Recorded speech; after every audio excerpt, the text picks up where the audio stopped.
Hi, welcome to my how-to video on things you're going to need in order to do great nail stamping. Just basic supplies and a couple of little tips along the way. First, I'll talk about the plates. This is a Konad plate. Konad plates have a special back. It's a paper backing, and that is used, I think, to kind of keep the thickness a little bit thicker, because when they're thinner, they're a little bit sharper along the edges, so it sort of protects that. Some people like to do it because they say it protects their work surface, but I work on paper towels because I'm going to be scraping extra polish off onto the towel, so for me, whether or not it has a paper backing doesn't make much difference. The ones that do not have the paper are the Bundle Monster plates. Compared to Konad, you can see, here, let me get this, you can see that these are both pretty much the same size. The images are pretty much the same quality. The Bundle Monster has a few images that are not quite so crisp and clear. The Konad ones always seem to be really good, but with the Bundle Monster plates, there's so many you get for the money that it's really worth it. The Bundle Monster plates, as I said, do not have the paper on the back. Those are clear. But another thing that you want to remember about them is when they come in, let me get a little bit closer here, you'll be able to see that this has a a plastic coating on the front. You're going to need to peel that off. See how it looks, they might look a little scratched and stuff. That's just the plastic. Without it, you can see that it's nice and clear. And these do not, like I said, they don't have the backing on it, but for me it actually works better because I like to be able to kind of clean the extra polish that oozes underneath, and this makes cleanup a lot easier. But either way, the plates are wonderful from both sides. The Konad special polishes are these two here. I have the black and the white. I have it also in green. You don't necessarily have to buy Konad special polishes. They are wonderful. They are nice and thick and very opaque. I would say that you probably should buy at least two. You should buy the black and the white. They make lots of other colors, but if you're trying to, save money or use as much of your own polish as possible, that's fine. But the white and the black are much better because they're much more opaque. You get really, really clear images out of these. And maybe one of these days what I'll do is I'll stamp using black and white polish that's just regular nail polish that I have, so you can see the difference. So these two are really good to have. You're going to also want to have something to protect your surface. You could use paper or paper towels, that kind of thing. And then you are also going to want to have on hand some cotton swabs or some of these cosmetic swabs that are, they have the sort of pointy tip and then they have the fat end. These are really good. There's not as much fuzz that comes off of these, and you can really get in near your cuticles when you're cleaning. And speaking of cleaning, you're going to want to have some nail polish remover. And I recommend if you have natural nails, you don't have artificial nails, and you plan on changing your polish a lot, or if you stamp a lot in black, I recommend having some pure acetone. Let's see if I can get that whole bottle in there. Pure acetone, it's really, really cheap. I got mine at Sally's Beauty Supply. It was maybe $1.59 or something like that. It works really, really well for cleaning. It's a little bit drying to the skin, but it's excellent for removing those little messes that you get around your fingers. This is not exactly an essential step, but having a base coat underneath your color is good because if you plan on changing your polish a lot, when you go to take it off, it'll come out much cleaner if you have a clear base coat down on your nail. And then one step that is essential is having a top coat. I'll probably show you this over and over again, but the Seche Vite is really good top coat. It dries really fast, it's nice and thick, and it won't smear your images. Be very careful when you get a top coat to make sure that it doesn't smear that freshly stamped image on there.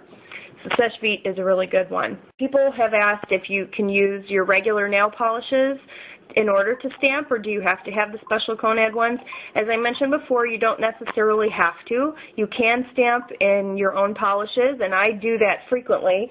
I do say that the ones that seem to make the best images are the ones that are thick and opaque, that you'll get a really good coat in one coat because it's a very thin layer that goes down.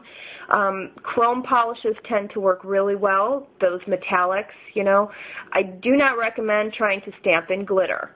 Glitter will not pick up on the stamp. It doesn't settle into the image, so you won't get a good image trying to stamp in glitter, so I'm going to save you some time by telling you that. You can also, you don't have to do funky colors like this. I mean, I kind of like some of these teals and purples and some other blues and fun colors, but I'll also do stuff in pink with, you know, maybe darker pink stamping over the top, as well as there are plates that can do French tips. And in fact, let me see if I can pull one out really fast. Some that have some really neat little French tips. Here's one of them. This does special French tips. You can have some that look sort of lacy here at the top, or the ones with the like little patterns and leaves, and this one's got some flames on it too. But you got, you know, some really, really neat ones. And Konad makes plates that are just plain French tips.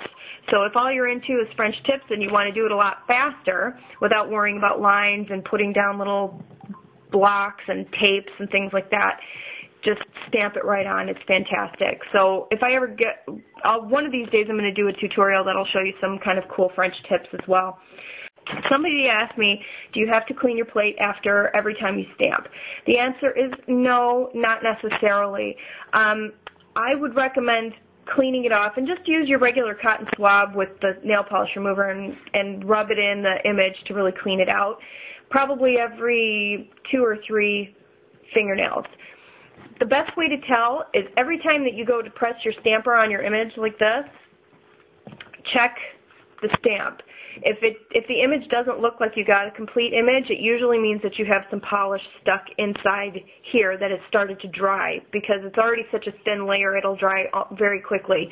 So if you're not getting a good image, definitely clean the plate. And it depends on what kind of polish you're using. Sometimes you can get lots of nails done before you'd ever have to clean it. But that would be definitely a tip that I would give you regarding how often you have to clean them.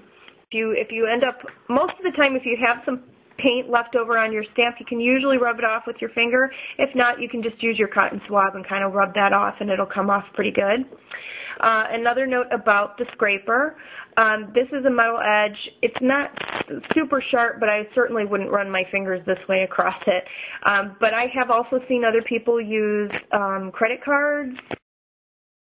I've seen people use razor blades, which, you know, I mean, that's obviously sharper and a little more dangerous, but if you like the way that scrapes, that's great too. Anything with just a nice, clean, sharp edge that you can really scrape across that metal.